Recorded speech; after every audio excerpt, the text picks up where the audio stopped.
Hi there, Sanmunani Molweni. Welcome to Fresh channel. If you're new here, please subscribe before the end of the video if returning. Thank you for love and support. I appreciate you. Turn December season 8. Sekuphinde kwavela enye ipromo lena uthi uma Khumalo ucela owawumseleku ayicacise indaba yokuhlala kubo eyintombi, girlfriend. Ukhuluma nomseleku.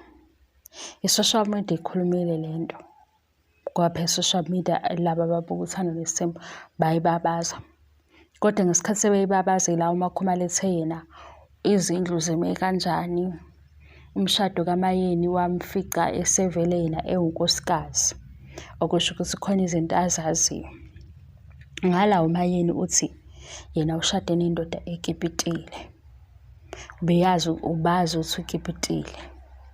Ukipita-ke lento yamahlalisana ukuthi kungakaqedwa izinto zakini ugijime uhlale ne-boyfriend yakho izibe uhusband. Ngesikhathi kuseyisoka oyeliphi elinye igama kodwa engakabi umkhwenyana usuke ukipitile umahlalisane. Lento kuyenze kanjani? Iyoneke kanjani? Ngiyithathe ngiyifake emakhaya. Emakhaya izimo ey'fike zadala lento noma ikhona phela nakubanye abazali sike sayibamba ukuthi hayibo kanti bebehleli nje yabo ungasiwo umshado. Kona kuyisimo esingahlonipheki noma ngabe kuthiwe senziwe ubani. Ngisho kubantu abadala ukuthi phela sisuke singazi sethi umama walaphayana ngoba sazi ukuthi omama emdala sazi ukuthi kade bashada. Akekho nobuza akena umshado vele endabeni zabantu abadala ngingenaphi. Ngifuna ukuyifaka lento ukuthi yindaba-ke mhlampe la ngesiZulu amaZulu ayibuka njengokuhlambalaza. Kunezimo la kutholakala khona ukuthi ubhuti u-right. Maye ba-right ey'ntweni zemali isuke lento ithi nekhaya abambheke ngenye indlela ekhaya kubo kwentombazane. And kuba yizimo ey'njalo isikhathi esiningi ngoba ekhaya mawuyingane isheshe yamukela isimo ukuthi sinjani, ubone ukuthi uyintombazane phela, ubone ukuthi isimo asizuhlala sinje, ngeke ugijime uyohlala la ngekho khona kini. Ngeke. Uma futhi uyingane ezotshela ukuthi nje ungazuli, uzoyihlonipha leyo nto. Usenzele isithunzi sabazali bakho ngoba manje umphakathi nomakhelwane babuka umzali ngokuthi wasuke wabona ukuthi wathi fine. Because leyo nto ayikho indlela yokuthi ihlophiseke emphakathini. Ngikunikeza isolo mphakathi. Asazi kabaphakathi kule ndaba sebekhuluma i-reality yabo. Kodwa isolo mphakathi suke libuke kanjalo ukuthi ingane kabani ihleli laphaya. Kakhulukazi-ke phela uma kuwomakhelwane kungakhokhiwe. Buthi hawu kuzotholakala ukuthi lo bhuti loyo ngoba u-drive imoto yazi ukuthi usebenza kule khampani usewumkhwenyana kodwa akakhokhiwe. Uthola ukuthi usenikwa le nhlonipho engaqondakali ukuthi kanjani engakhokhile. Yabo ziyafika izimo ey'njalo. Zona zisuke zidalwe izimo ezingabanga zinhle ngoba uma kuyisimo esingesihle ilento ezokwenza ukuthi mhlawumbe lowo bhuti nobaba omncane nomalume bengabi nokuziqhenya okufanele ngendodakazi yabo ngoba angeke kuthiwe umkhwenyana engakhokhile. Yini le emenza qualify ukuba umkhwenyana ebengakhokhile? Sekuthiwa umkhwenyana. Hayibo kanjani engakhokhile? Yabo. Aze-ke lona omunye apheke iy'khwama eyohlala kamkhwenyana ongakhokhile. Idalwe yini lento? Manje-ke ngoba njengoba ngichaza kanje iyisimo esinje ikhulunywa omakhelwane behleba ey'ndaweni zasemakhaya. Yingakho-ke sekudingeka i-clarity ukuthi kanti kwenzakaleni ukuze lento le engahlonipheki isuke. Ngoba khona manje eyokipita cha khona ungavele ube u-modern Zulu ukuze sizoyizwa. Ukuthi-ke nase nahlala-ke wangafika-ke kini usoloko yabo. Mase uModern Zulu-ke sizoyizwa, kodwa ungakabi nje uModern Zulu, hhayi, qinisa ikhanda kuze kulunge. Nawe nje yabo, uma ungayena nje uModern Zulu, qinisa ikhanda, wenzele ikini. Ngoba manje mase ufuna ukusichazela ukuthi umkipito ufuna ukuthi ufaka like isizwe, ngcono uvele uthi wena uZulu silungu. Ngoba manje into yokuthi umzali efanele esho ukuthi iy'nkomo zeze zingaka, icaca lapho into ye-clarity, because umzali ngeke eze esho ukuthi iy'nkomo zafika zingafikanga. Yabo nje yona leyo yokuthi isiZulu-ke intombi kanjani, i-grooming nani nani, sibuye sisale. Ngoba manje i-grooming yindaba yona yenziwe ungakalotsholwa. Ukuhlala nonkosikazi uyi-girlfriend akukhwalifayi yini umkipito?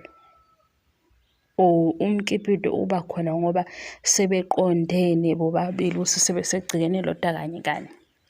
Noma ngabe iyiphi indlela eza ngayo, kodwa still ayihloniphekile uma ngabe uZulu Zulu.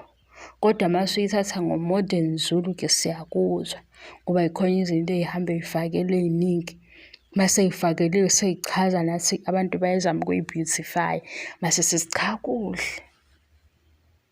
Kodwa nje engathi nje bengathi bekhomba nomalume nobhuti nobaba bekhuluma isitori ezizwakalayo, ungabi intombazane esike yabona.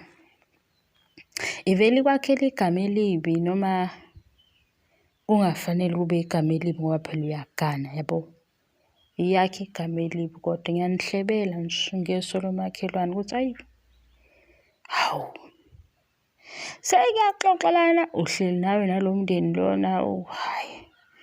Asisho ukuthi phela kanjani, kodwa ngithi phela shuthi nawe usuke wenzela ukuba bafunde eduze abantu ozophila nabo, uhlale nabo, kodwa hhayi.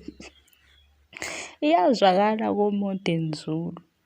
Vele-ke mzumbe-ke bawu-Modern Zulu, sesiy'bonile into zabo. Kodwa nje la ongathi sithanda ukujula isiZulu, hhayi yiyekeni leyo nto. Hhayi ukuthi siyanilawula, cha kusho abantu. La mongothi nje uthi uyaqinisa ey'ntweni zikaZulu nani, iyekeni-ke leyo nto. Ngoba manje mase nichaze iyadina into echazwayo, ngoba ikhona eyiyona eqondile. Lena oyichazayo besingekho isidingo sokuthi ichaza, wena wenza into engasiyo. Uyabo? Njengoba kukhulunywa ngokukipita, angikhulumi ngakho egameni ngendlela eyodwa, sengikhuluma nje ngokusabalala kwento yokuthi kukipitiwe, wahlala ne-boyfriend, kini, kuyaziwa, kanjani kanjani. Yiba uModern Zulu, ungabi uZulu. Ungabi uZulu, yiba uModern Zulu. Kuze sizwe la, ngoba nabafana siyabona sebehleba la bethi eyi, yazi kwikhaya elingekho njani, uzwa sekuthiwa nangu umkhwenyana kukhonjwa imoto, lapha akakhokhile. So usefikile umkhwenyana kusho anti bakhomba imoto, lapha akakhokhile. Hayi bo, siyabona ukuthi amandla okuhlafuna ukhala a-right, kodwa manje umkhwenyana kanjani engakhokhile? Umkhwenyana kabani? Hawu, size ngize ngidida amadlozi. Kodwa manje-ke njengoba ngiyichaza bengifuna ukuyenza ukuthi ibe yimbi kanje le nto uyizwe, ukuthi yini-ke idinga i-clarity, isala inje emakhaya. Iyahloniphekiseka-ke lokishini nasema-suburbs-ini, kodwa emakhaya inje indaba yokukipita.